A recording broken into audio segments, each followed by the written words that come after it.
तुला कसा वाटला माझा पॉडकास्ट? छान वाटलं. आणि सगळ्यात जास्ती काय आवडलं माझ्या पॉडकास्ट मधलं?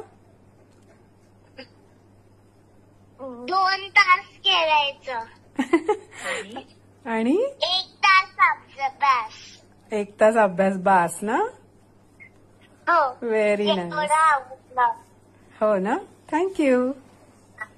आणि इया बाबा ओरडायचं नाही.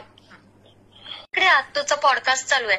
म्हणजे काय म्हणलं, आत्तू ना कोणाची तरी मुलाखत घेतेय, बघ ते किती छान सांगतायत.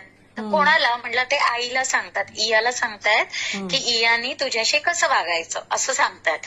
तो ओट्यावर बसला होता मी स्वयंपाक करताना, पॉडकास्ट अख्खा ऐकत. बर. आणि मग स्वयंपाक झाला, ओटा पुसून झाला, तरी शेवटची 10 मिनिटं तो ओट्यावर आणि मी ओट्याच्या शेजारी. तरी आम्ही तो फोन घेऊन बाहेर आलो नाही. सही. फारच भारी.